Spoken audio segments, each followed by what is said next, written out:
What's up, everyone? Welcome back to Dropping Dimes, a show where we talk about all things basketball. I'm your host, Rodrigo, but you can call me Rod.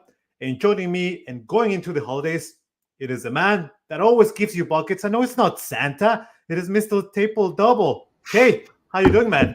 I'm doing fantastic. How are you doing, Rod? Doing well, man, doing well. And guess what, folks? You better not pout, you better not cry. He'll take your ankles anyway. It is the Oracle, it is Leo. Leo, how are you? I'm doing good as well, man. Happy to be back. It's good to have you guys right before the holidays, because I know we're gonna go into a little. We're already into the holiday mood, starting to see parties and everything. But we have a few things to talk about. We're gonna talk about Draymond. We're gonna talk about the Clippers, and then we're gonna give our predictions for the always awaited Christmas Day games. So why don't we just get right into it, guys? First and foremost, it is Draymond Green and the Warriors and the whole telenovela that these guys have going on. Unless you've been living under a rock, you saw that last week, notorious Draymond Green and probably the number one public enemy in the NBA right now, he punched Joseph Nurkic pretty much square in the face in a movement that was not had nothing to do with basketball. Like the guy, if you ask me, at least he took a look at Nurkic's head and just went for it. Anyways, here we are a few days later where the NBA said that they would suspend Draymond Green indefinitely. And today, December 18th, some details of the suspension came out. So as of today, Draymond Green has entered counseling. I don't know if there's an NBA counselor or he's going a special place. I don't know. But it is expected that Draymond Green will be in this program and suspended for at least 3 weeks. So pretty much going into the new year. And so, fellas, you've all seen the tweets or the posts on X. You've all seen, the pundits talking. But I want to know from you guys, what should the Warriors do? Should they keep Draymond? Is this the last dance for this current Warriors team? And, where do they go from here? Tay, you go first. Yeah, sure. I don't know. Where do you really start with this? I feel like it's just been over and over again, like reoccurring issue with Draymond for years now.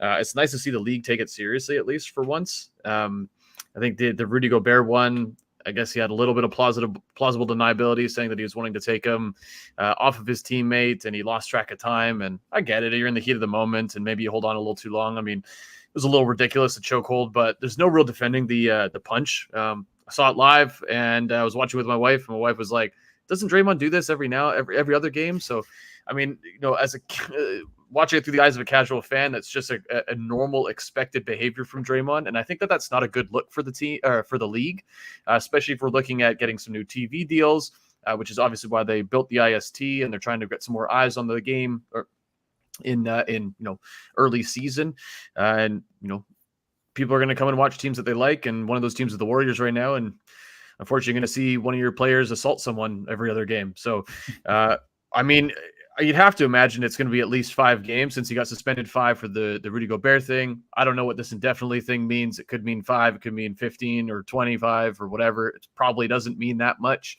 I don't know. I'm a little skeptical. I don't really love the indefinite tag. Put a number on it. Commit to it, make him go. I think all this counseling stuff is sure it's good for him. They did it with Ja. They suspended him indefinitely, and I think it was 5 games, and they brought him back, and then obviously everything happened again, and they suspended him 25. So I don't know. What a mess.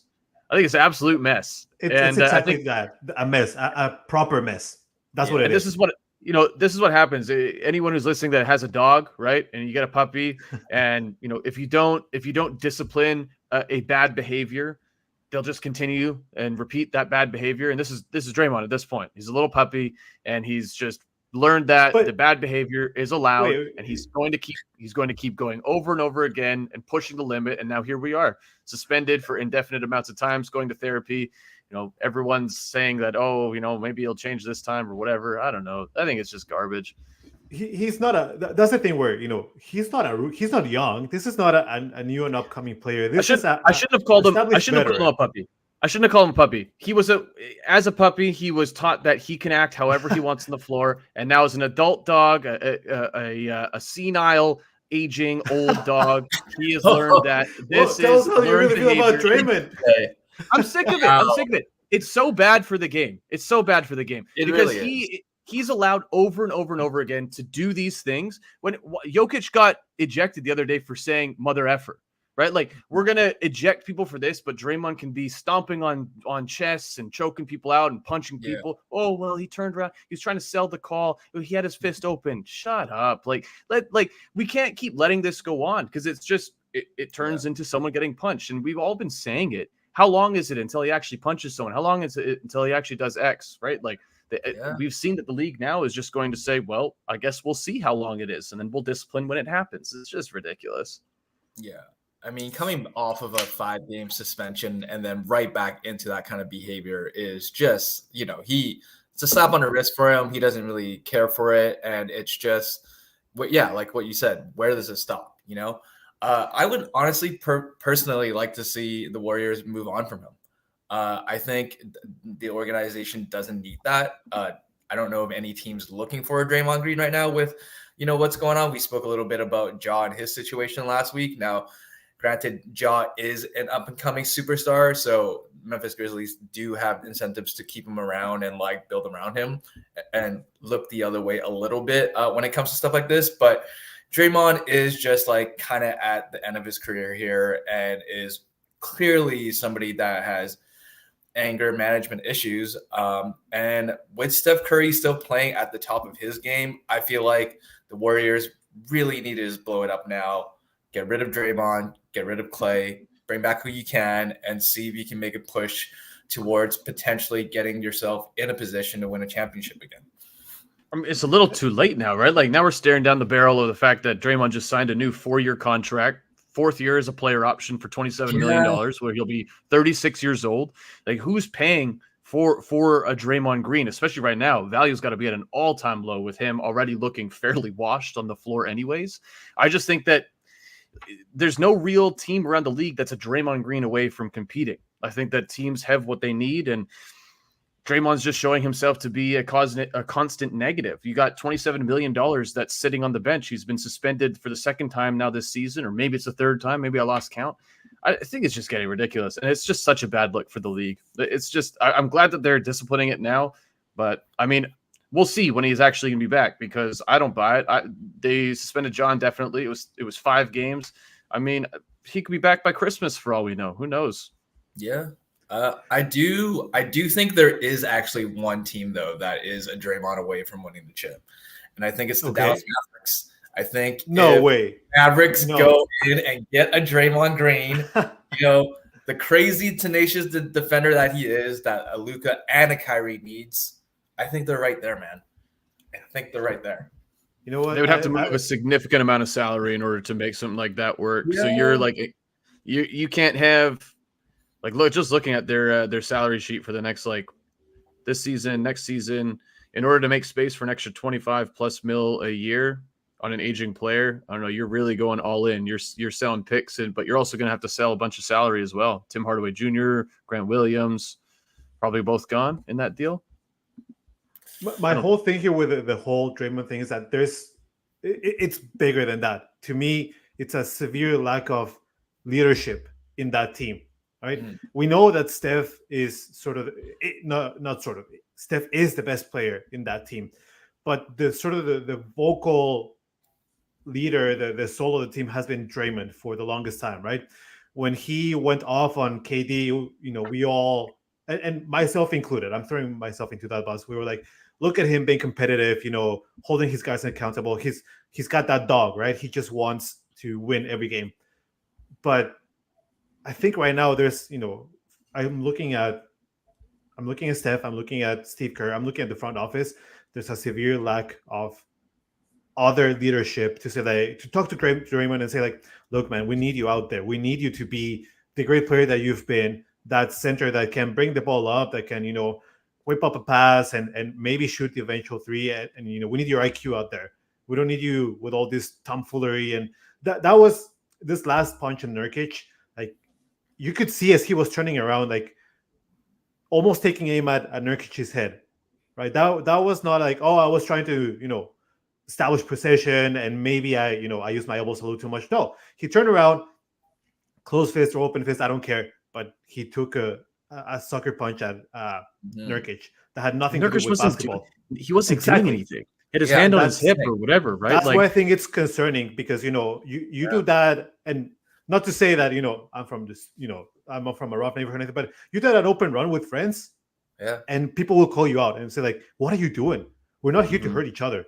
Yeah. And Yeah. as competitive as you want to be, in any league that has refs, you'll get tossed out immediately, like no questions asked, right? Yeah. And your teammates will probably tell you like, "What are you doing out there? Like, we're not here to do that." Yeah.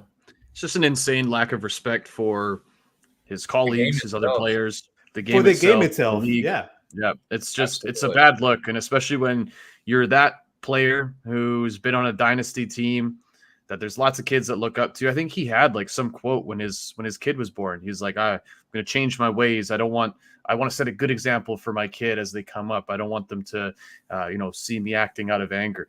I think that lasted like a couple of weeks, and then he got another tech, and then he got suspended. And it's just like, Yeah. It's a shame. I mean, there's a certain point where I think the league is responsible for some of this. They have a responsibility to, put an end to this behavior. I'm kind of beating a dead horse, right? But it's just over and over again. People are like, when is something going to change? The playoffs last year, he's stomping on Sabonis's chest, and you got all these Warriors fans that are beating their chest saying, oh, it's still a basketball play because of this. And it's like, if it's a one-off or a two-off, but this is just constant over and over and over again. And thank God Nurk is such a big-ass dude. Who knows if he turns around and he punches a Dennis Schroeder or something like that, or a Duncan Robinson, some guy that just can't eat that punch, and we see a knockout on the floor, or we see someone get significantly injured, or someone breaks a jaw or nose or whatever, right? Like, I just think it's irresponsible to allow this guy to continue to play basketball unless he can show that he can handle his emotions. Like, you're a 33-year-old man, you can't handle your emotions. Grow up. Well, do you guys think that this hurts his chances of entering into the Hall of Fame when it's all said and done? No, because the league doesn't care. The league only cares how it's being perceived. It's because he turned around and he punched the guy. There was no real wind up to it. Like, they suspended him 5 games for the Gobert thing. That wasn't enough. This guy's putting a WWE chokehold on some dude at center court. Like, I think the league ultimately doesn't care. People are going to still watch Warriors games. Yeah. I think it affects his legacy because you're not going to be able to mention any of his achievements without mentioning this ugly part of his career now. But in the day, 4 championships is 4 championships. You're on one of the greatest teams of all time. How do we feel about like a Dennis Rodman, right? Like, Dennis Rodman with his track Dennis Rodman, Ben Wallace, and even if you go back, the Bad Boys Pistons, Bill and Beer, Joe Dumars, those guys were straight up dirty. Yeah, I will say though, those were different eras, and there wasn't as many eyes and as like a cultural shift towards just being more aware of this stuff, right? Like the mental aspect of the game that people took for granted back in the day. It clearly he is dealing with something that is making it hard for him to contain his emotions, whatever that may be, right? I'm not a psychologist by any means, but there are eyes on this now, more and more so, and I guess the casual fan even now is less tolerant of, behavior like this on the court because that's not what we're paying to watch. So, there's like that aspect of it as well, I feel. All I think, to sort of wrap it up from my end, at least, I think it's sad that, this team that was a dynasty is coming to an end in this shape. Yeah. They could have maybe all 3 of them, they knew there was an ending, right? And maybe you can see that a little bit with Clay where, he's not what he used to be and he's getting he'll have a better swan song with the Warriors than Draymond, and Draymond will be a Hall of Famer. We're going to look back and, arguably remember the best parts, but at least those of us that are witnessing this right now will be like, yeah, but, he was that kind of player out there as well. So I think in the same way that we're talking about Rodman and those guys. I think this season's a bit of a last hurrah for them. Like, let's see it. Like, Clay's contract is up at the end of the year. They offered him, or reportedly offered him, an extension that he didn't sign, and now that extension's reportedly not on the table anymore. I don't know how much I buy some of that stuff, but at the end of the day, his contract is up. They do decide if they want to keep him or move on from him. A lot of that could be dictated by how much money he wants and how much money another team is offering or willing to offer him if the Warriors don't pony up. I agree with you, Leo. I think it would be good for the Warriors to maybe move on from Draymond. I don't see that happening unless Steph signs off on that. I think Draymond's Steph's guy. Steph has shielded Draymond from a lot of that stuff when he probably should have been reprimanded a lot earlier. But I think like you said, Rod, it's unfortunate that we're seeing the end of such a storied, an historic dynasty end in such a, with such a blemish on their record. It's really too bad. When you think back about the Warriors, you think back on that 73-win season, you think back on those championship runs, you think back about all the storylines we've had, but this is what capstones it. It's a shame. It's not a great look. Yeah, it's a shame. Yeah, you're right. It's a shame. Do you, just really quickly before we move on, just because I'm like, thinking about this last decade of basketball and how it revolved around the Warriors and all this, but it's obviously a very tight-knit group. But if we were to move on, and it is towards the end of it now, do you also move on from Steve Kerr? Because he hasn't been the greatest at developing these young kids, not giving them an opportunity to play, kind of sticking with this core, trying to see if he can manage a way to bring back that old magic. I personally feel like I'm 50-50 on it. I feel like maybe a good shakeup would be good for the organization, but also Steve Kerr has been great for the franchise. So, yeah. Here's what you guys It's a good question. I've been seeing it floated around a little bit more, just in casual NBA conversations about is it time to move on from Kerr? And a couple of my friends that are big time Warriors fans are, echoing the same thing. I think a lot of it is dependent on what they plan to do around Steph. I think this is why Bob Myers quit. He didn't want to deal with all of this ending. Didn't want to deal with, being the guy that pivots away from either Kerr or just pivots away altogether and goes young. I think that Steph finishes his career here. I'd be really surprised to see him go anywhere else. But I think that also offers a bit of a conundrum, right? Steph is one of the greatest basketball players of all time, bar none, right? Nobody can argue that anymore. But as long as he's on your team, you want to try and win, right? Because he is great. He is an all-time great, right? And you tank for guys like this, and you get high draft picks for guys like this. You develop young players to try and get a guy like this. So I think it's a bit where a lot of teams find themselves when they have a big franchise player like this. I think it's time, guys, and I'm looking at you, Warriors fans. You had an incredible run. Don't get me wrong, but it's transition time, right? You're now seeing that Andrew Wiggins seems like he forgot how to play basketball in the past 2 weeks. Clay is not himself. I don't know. I don't think that Steve Kerr is just pushing the right buttons for the guys. And it's not just him. It's just the entire cast around him, right? I think it would be fair for everyone to, look at the Raptors right now. How moving away from Nick Nurse sort of reinvigorated them and made them sort of a fun team to watch. Oh, yeah. Now, would it be hard? Absolutely. Steve Kerr and the Warriors and that entire team are synonyms, right? They go together in the same breath. But, sometimes as a fan base, you just got to sort of face the music and say it's time. It won't be pretty, but, you, like Tay said, you have one of the best players in the history of the game to sort of continue building around. And it's not like Steph's going to go away in 2 seasons. So I wouldn't feel too bad about them necessarily. Yeah. Yeah. It's a weird place to be. It is, for sure. That's why Bob Myers quit. He didn't want to deal with it. I think that was his last light years ahead play that he could do.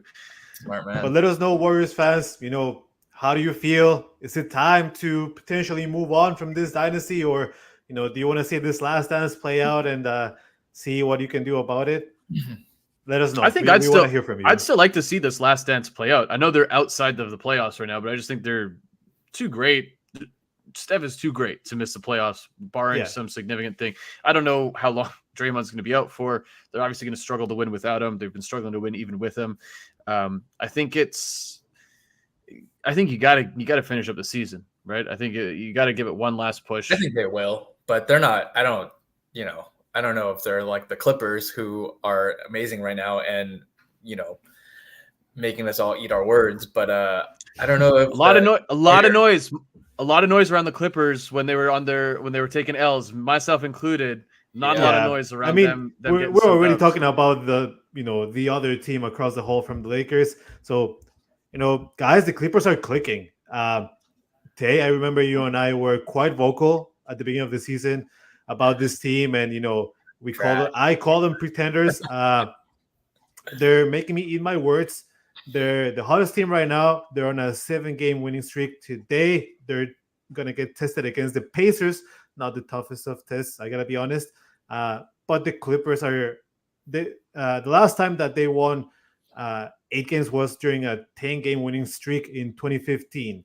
After that, they have won 7 consecutive games 6 times, but the 8th game was their demise in that streak. So I don't know if the Pacers will actually be able to foil the plans for the Clippers.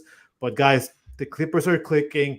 All of their stars seem to be on the same page. So should we take another look at everything that we said just a couple of weeks ago? And are the Clippers, entering the hot territory? And should we start worrying about them? They're currently up 25 on the Pacers with a minute left in the third. So, oh, good Lord. It might be safe to say that they can wrap up this 8-game win streak here. When they traded for Harden, Ty Lue said, give us 10 games. And they lost almost all those 10 games, and everyone was jumping all over them, myself included, Rod included, all of us. Oh, yeah. But there's too much talent on this team for them not to have figured it out. And, it took Russell Westbrook saying, I'm going to go to the bench, and I'm fine doing that. He seemingly hasn't made a lot of noise about going to the bench and then not finishing games as well, which I've been a little surprised to see the majority of the games not finishing. But I went back through because I was like, look, admittedly, I was looking for things to say. Oh, maybe they just played the Pacers a bunch of times, or maybe they played the Wizards or something. But they played some good teams in here. They put 144 on the Knicks, 121 on the Warriors, 132 on the Blazers. That's not a good team. But they've got a couple wins against the Warriors, a win against the Nuggets, the Kings, the Knicks, and then the Pacers here. The Pacers might not be the best team in the league, but they're a hot team right now, and they're kind of living off of that IST push that they had. But I like what I've seen from them. The ball movement has looked really good. They seem to be learning how to play off of each other. Kawhi's taken a really big step forward, and we're seeing a lot of that two-way skill come to the surface. Harden is not a two-way player, but he's starting to sink into his strengths here and be allowed to play within himself. And I don't think he's brought a system with him, but he's fitting into whatever system Ty Lue's putting on the floor pretty well. I'd be excited if I'm a Clippers fan. I think a lot of the issues that we were worried about are still there, at least with them not being very deep anymore, with them giving so many pieces in that Harden deal and being an injury or two away as they have been. But you know what? That seems to be the trend at the top of the league right now. A lot of teams are an injury away from potentially falling out of contention. So I'm buying it. I'm buying what they're putting down. I'm excited. Oh, no, Tay. Oh, Tay. No. My man. No, not only. You joined the dark side, and, it's tough to argue against that right now. But all I'm going to say is, it's too early in the season. Yes, they've been some good teams, but look at the Suns. There's, I think, 6 games away from the Timberwolves, who are reigning at the West right now. So I'm not ready to call them contenders. I still, how many times have we seen the Nuggets in the past being the best team in the West and still not being able to win it? So this is my pride 100% talking, but I'm not willing to call the Clippers yet a really good team. Like, show me more. Let's wait after the All-Star break, and then when things start to get serious, and then perhaps you might get a couple in from me. But that's as far as I might go. Yeah, I'm going to go ahead and say old habits die hard here. And, we're seeing these boys play nice for now. They're on a hot little streak against pretty good, decent teams, but not the top of the top. And, eventually I feel like Westbrook's going to get vocal about the fact that he's not playing, maybe behind the scene a little bit. Harden's going to turn back into his old ways. The only person that I really trust on that team to be consistent is PG, and we all know what he's about in the playoffs sometimes. Kawhi is an injury away from this whole thing just falling off. So, yeah, we'll see. I'm not really buying it all in just yet, It's a nice little streak they have going on right now, but it's the Wild Wild West. Anything can change at any time, and I'm happy for them right now, but that's all I got to say about that.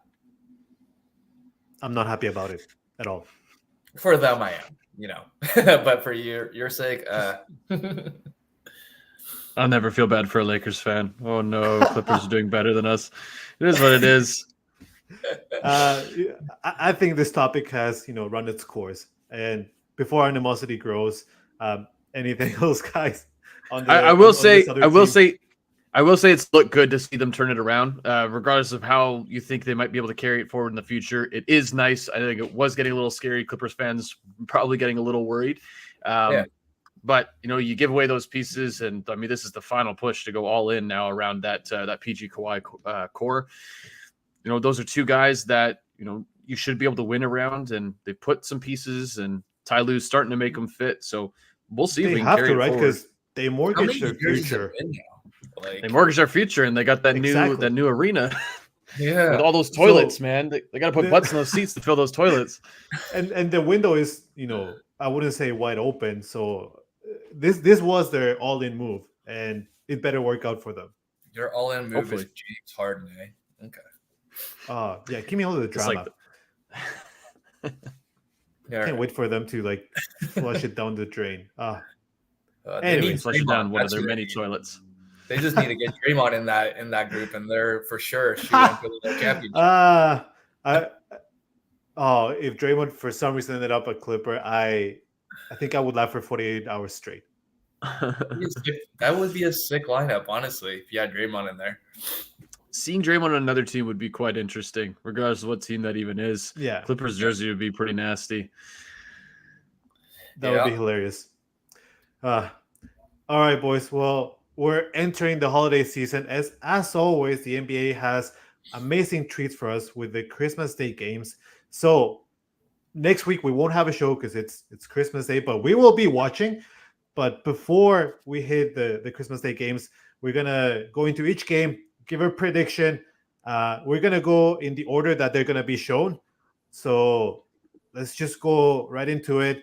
And first one, we got the Bucks versus the Knicks. Who you guys got? The Big Apple? Oh, I get it. Yeah. Hey, I'm trying to find emojis here. It's I tried to find a Timberland boot, but they don't. It doesn't exist yet. But you got to. I'm gonna go with the Bucks on this one. And Bucks and Knicks. I gotta take the Bucks on this one. Yeah, for sure. 9 a.m. game. I know Dame wants to go off on a Christmas Day. They've been a little inconsistent, but Giannis has been on a tear lately.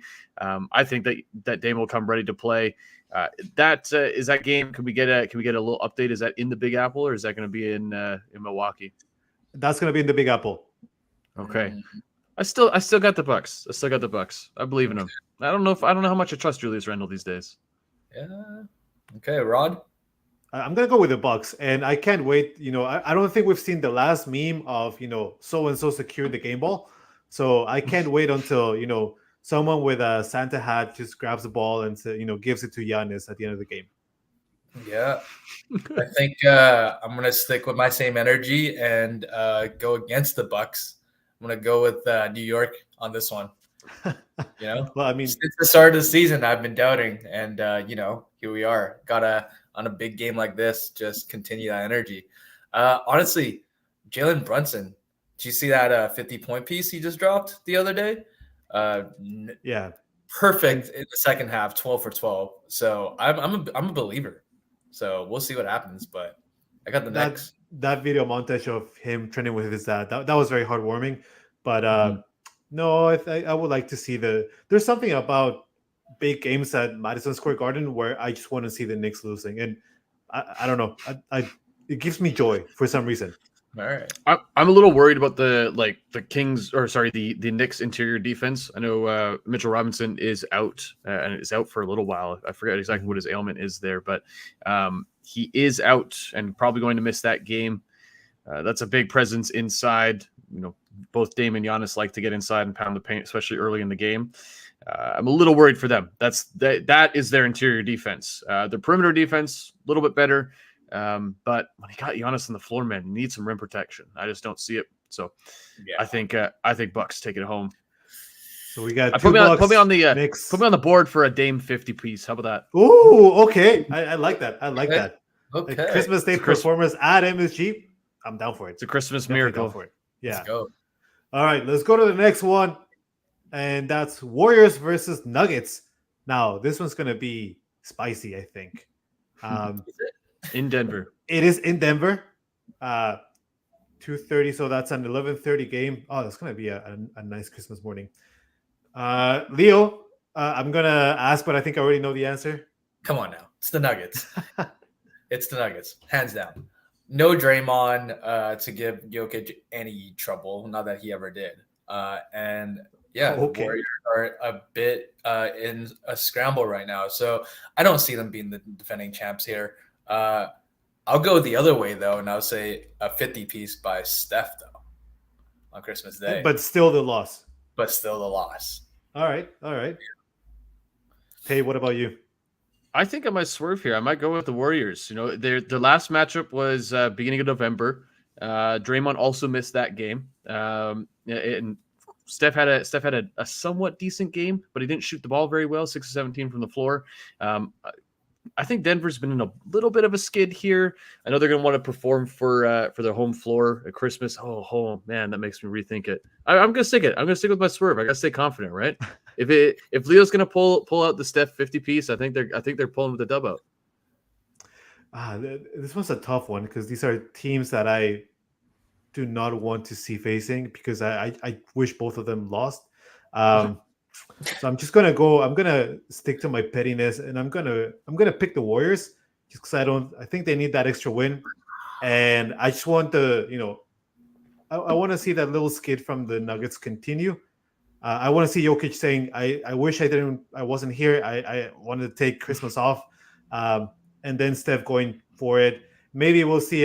Maybe it's a Christmas miracle, and Andrew Wiggins remembers how to play basketball, and Klay finds himself, like the ghost of Christmas past visits Klay the night before, and he performs like the Klay that we used to know. Hey, both Klay and Wiggins had good last games. I know it was against the Blazers, who are not trying to win any games and don't have very many NBA rosterable players that they've been running out lately. But both Klay and Wiggins shot the ball really well. Klay was 5 of 10 from 3. Wiggins was 4 of 6. So if they can carry some of that through, and maybe the Nuggets struggle a little bit. I think it's tough on that Nuggets home floor. That's a tough floor to win on, and the Warriors have not been good on the road this year. So I'm a little worried for our picks, but I started off. I gotta stick with it. It's been fascinating just watching you two try and figure it out as you go, not to go with the Nuggets on this one. I'm being petty. I'm not hiding it. Win, just going with the heart, like being the pettiness that you are doing. 100%. 100%. Come on now. It's the Nuggets. Let's move on from this. All right, let's go to the next one. The main course for Christmas Day, the Celtics visiting the Lakers, and that's a 2 p.m. game in LA. Guys, needless to say, it's a Lake Show winning. It's a Christmas Day tradition. No further arguments. Period. Lakers all day.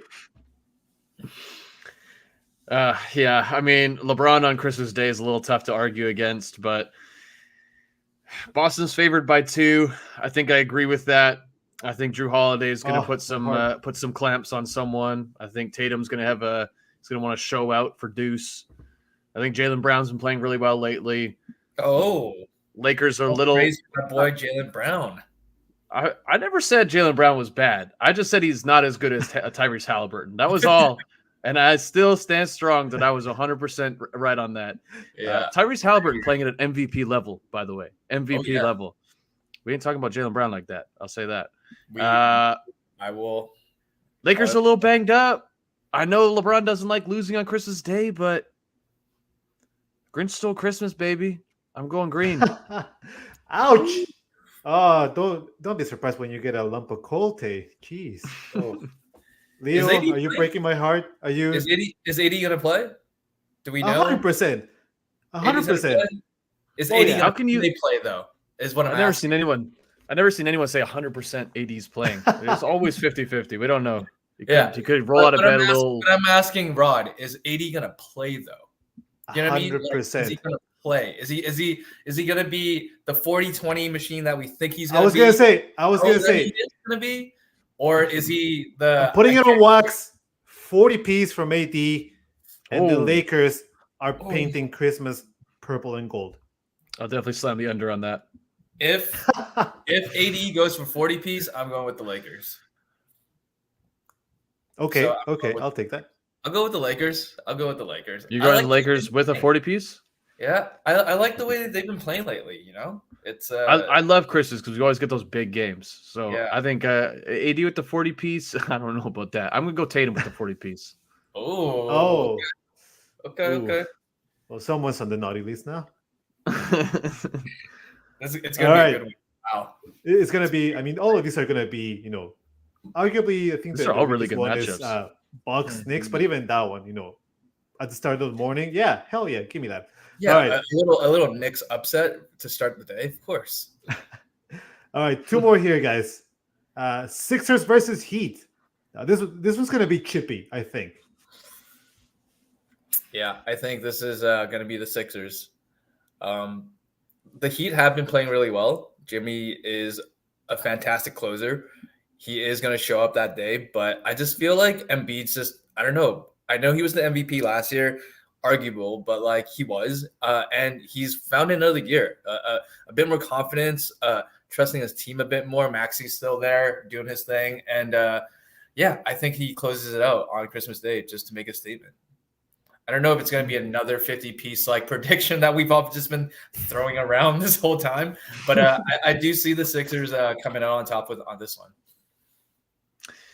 Yeah, I was going to swerve just for the sake of swerving, but Heat fans pissed me off so much in the offseason with all the on Twitter like saying they were going to get Dame, and you're 15-11 now. You're probably going to get knocked out in the first round. I'm going Sixers. I feel the spirit of Blake taking over my body right now. Shout out to Blake, he's sick. I'm gonna go with the Heat. It's in Miami, and I mean we know that the crowd is not gonna show up until like the third quarter. Shout out to Miami fans. But still, I think Bam Are you sure they're going to show up at all? maybe in their Bentleys and whatnot. But I think I got the Heat. They're scrappy. They know how to come back from a big deficit, and you got Jimmy Buckets, one of the best closers and mid-range options in the game. Definitely concerned if Bam Adebayo is coming back from an injury, and if Embiid just decides to go full DX on the team, then they're in trouble. But I'll take the hit on this one. Give me some Miami Heat here. All right, and the last game of Christmas Day, it's this young rivalry between the Mavericks and the Suns. This was gonna be really, really nice to cap the night off. So, guys, who you got on this one? It's the classic or the new classic of Booker versus Luka and Kyrie and KD. And I don't think Bradley Beal is still out with now a setback, but it's the ankles, not the back. So don't expect him there. Yeah, it's in Phoenix. Phoenix was favored by 4.5. I think Brad Beal's a non-factor if he even plays. Give me Mavericks. I think we get a 40-point triple-double from Luka. Yeah, Daddy Luka. Oh, I'm signing up for that. Yeah, that is my exact thought, Tay. I think anytime that he faces off against Booker, it's just a treat, and he has that extra edge in him that he just wants to beat down on Booker. So, and I don't think Booker has it in him to beat out Luka like that. So, yeah, I've got the Mavs all day. Booker spends every game against the Mavs just in his feels because he's not as good as Luka. and you can see it on his face. And he gets more frustrated, and sometimes the shots fall, but other times they don't. Luka's just better. Give me Luka. Yeah. Yeah, Sorry, Suns fans. I'm not gonna swerve on this one. Luca, my former son, because he's all grown up now. He's got his own child now. I cannot root against that man, especially not against the Suns. He loves playing Devin Booker. And have you seen, like, Luca understood his role? Like, he knows, like, I gotta be a little bit of a heel in this league. He's not afraid of talking crap to all the other teams, to let their guards know, like, you cannot guard me. He's not afraid of, talking to the fans. I can't remember who it was against that he turned to the fans and, he was like, oh, and offered them like a towel for their tears. Like the man knows what it takes to be. I mean, he's fantastic on the court, but he's also giving us that extra showmanship. I'm all in for it. Well, he just knows Luka, he's entering his reputation era. Shout out to Taylor Swift. Give me all the Luka. I want it. That's our first sweep, hey? Our first clean sweep. I think so. Mavs. Yeah. Yeah. Wow. Imagine that. Hey, it's a lot of good matches. I'm excited. I can't wait for Christmas Day.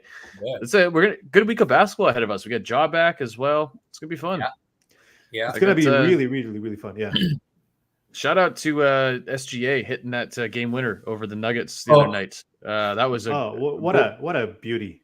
That is a strange feeling for me, man. I was like, yes for SGA, but so heartbroken for the Nuggets. Yeah, it was interesting for them to put Peyton Watson on SGA. I did not like that matchup for the Nuggets, but SGA put him to sleep as you should when you're going up against a second-year player. Hey, shout out Chet. Chet, I think, had 8 or 9 blocks that game.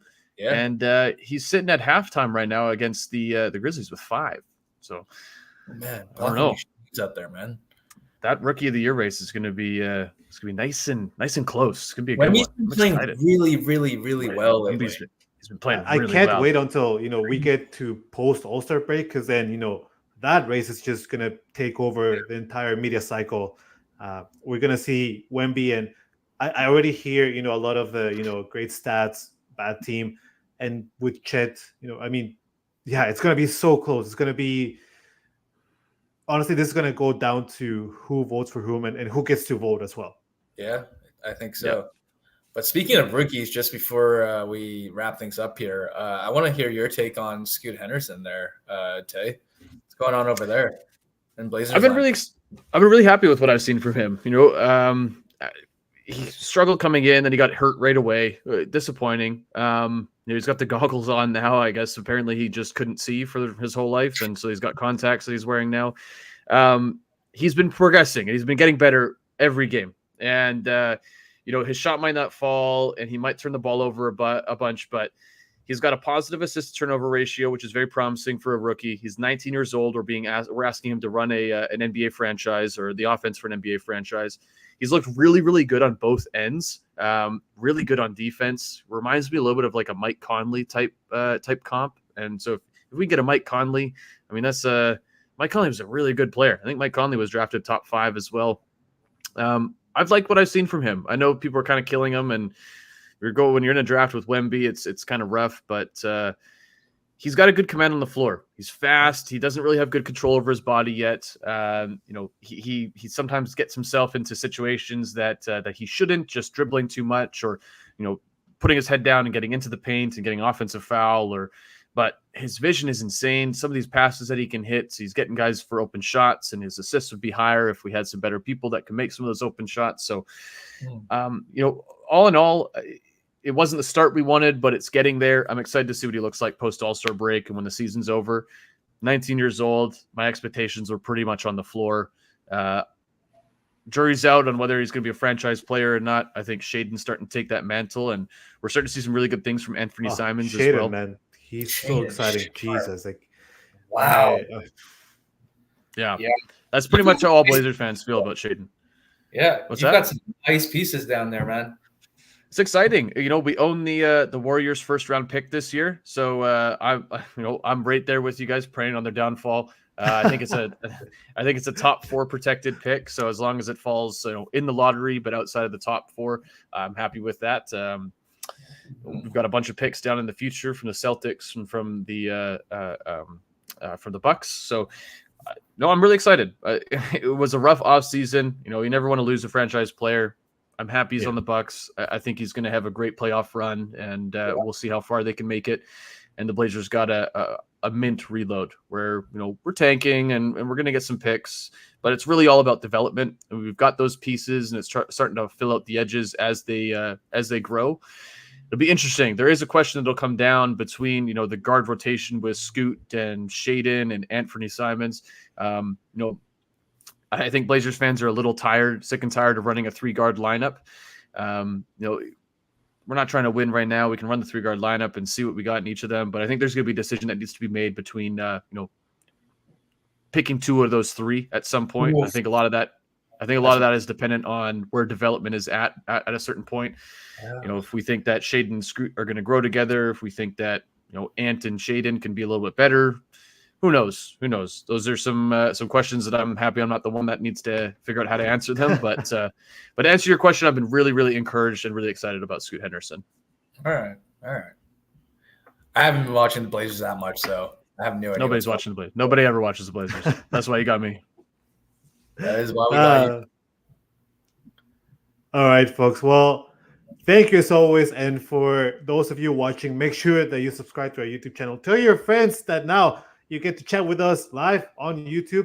Send us your questions. We're going to make this more of a consistent effort to shout out Himi over there. But yeah, we're excited to have, especially in the new year, we're going to be here a lot more often on YouTube. You can send us your questions. You can jump in on our discussions. We want to hear from you, especially when we talk crap about your teams. But feel free to talk crap about ours as well. As always, if you're listening to us on Spotify, make sure that you also follow there. Don't worry if you cannot catch us on YouTube Live. We still have the pod. Find us on Instagram at dropping.dimes. We're going to do a few more reels coming up. If you need to catch up on other episodes, check out our website, www.dropping-dimes.com. If you want to get a hold of us, make sure that you send us an email, contact@dropping-dimes.com, or simply send us an email. Guys, not sure we're going to be able to talk at Christmas Day, so happy holidays. Merry Christmas for those of you that celebrate. Happy holidays overall. Can't wait until we get back again. We discuss the Christmas games, and then we look into the next year and what's going to happen. Oh, yeah. Shut up. All right, boys. Well, this is the Dropping Dimes crew signing off. Peace, love, basketball. Feliz Navidad. Adios. Adios, amigos.